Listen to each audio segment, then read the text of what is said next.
The ayes have it. We move now to the vote on Part 1. The question is if Part 1 stand part. Those of that opinion will say aye. Aye. To the contrary, no. The ayes have it. Members, we now come to the debate on Part 2. This is clauses 8 to 53 and Schedule 1. The question is if Part 2 stand part. Dr. David Clark. Mr. Chair, Part 2 of the bill contains the majority of the actual implementation of this particular measure, and so I'm very pleased to speak to Part 2 of this bill, because my concern, which I hope the Minister and the Chair will be able to address, is around the ability of the government to implement this measure. The Inland Revenue Department computer systems are something that have caused great public concern in recent times. There have been 32 reported breaches in the calendar year between September 2011 and September 2012. Over 600 of those people were considered severe enough in terms of their breach to be contacted, followed up by the Minister. 6,300 people actually had their private details released in those breaches, and it's not clear yet why the Inland Revenue didn't think it worth following them up, why it should be that people shouldn't be told that their privacy has been breached as a result of ineffective security systems, as a result of errors in the department, and so on. So I want to say, Mr. Chair, that Labor will support this bill because we support the principles behind it, as were enunciated in Part 1. But in Part 2, the real question is, can this be enacted? Can these measures be enacted? And in the IRD's case, we have a 20-year-old system. It is needing, according to Mr. Key, $1 billion spent on it in order to upgrade it, to replace it, to bring it up to scratch. Mr. English is on record as saying $700 million of the asset sales money will be spent on the system, and Mr. Dunn is on the record as saying, don't ask me any questions, those decisions are going to be taken as a result of the budget process. Effectively nothing to see here.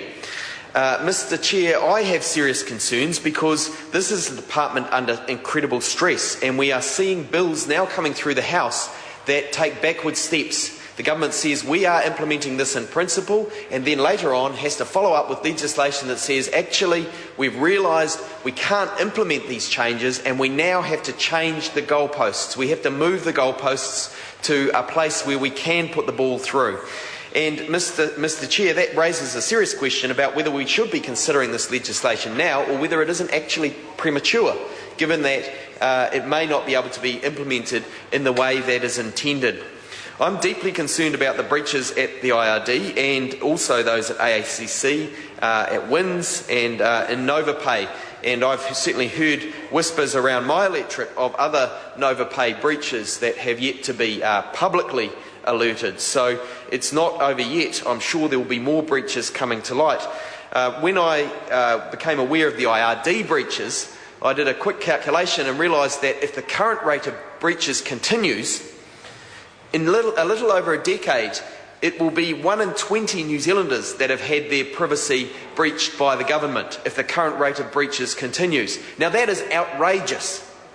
That is absolutely outrageous. If 1 in 20 New Zealanders has to put up with their private details being breached by government systems that are inadequate, that are not up to the task, and that do not take seriously the trust that New Zealand citizens put in them.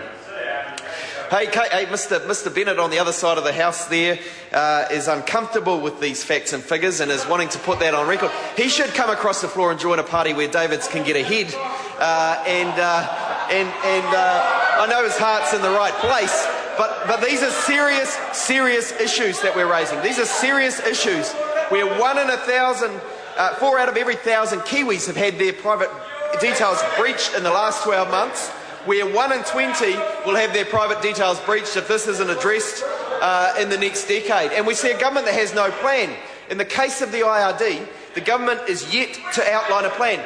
John Key said in February this year that it would cost $1 billion to upgrade the IRD computer system. And now 9 months on, we do not have a single plan in place. We don't have a credible timetable outlined. We have no idea how the government is going to make sure those systems are secure. And now in front of us is a piece of legislation that talks about the electronic identity verification that should be in place. Now, we know that this is a good idea. There's no doubt that having electronic identity verification in place is a good idea, but can the government, Mr. Chair, Dr. David Clark. can the government actually deliver on it is the question that I'm asking. The IRD, to cite some further examples, failed to return 70,000 phone calls in the 2 weeks prior to the last GST filing period. 70,000 phone calls. And that was in 2 weeks. That was in 2 weeks, my colleague, prior to the last GST returning period. There's over 1 million unprocessed returns in that department. And we have $7 billion in outstanding debt. $7 billion at the IRD in outstanding debt. Now, it's little wonder that they have had a 33% turnover rate in the call centre in Wellington that handles many of these complaints. Those at the coalface are feeling the pinch because we have a government that has not stepped up to the plate, that is not addressing the concerns raised by a computer system that was put in 1992. That is 10 years prior to Facebook. 10 years prior to Facebook. That's prior to Google. That's prior to the internet, as many of us know it. There are even members of Parliament who were not born then, I think. I know I might be getting a bit premature there. But this system is nearly as old as some members of Parliament. We've had a 4% drop in the tax take under the watch of this government. So there's serious issues in that department. And this bill would say that that department has to put in place a system that implements a system of electronic identification. Now, I am not convinced at all that this department will be able to do it. We also know that the IRD cannot currently, and the Minister and the Chair can correct me if I'm wrong on this, cannot reset passwords. They cannot even reset passwords electronically. Now, if you've got a department that is struggling with issues as simple as that, in terms of their computer system, John Key refers to it as a pig of a system.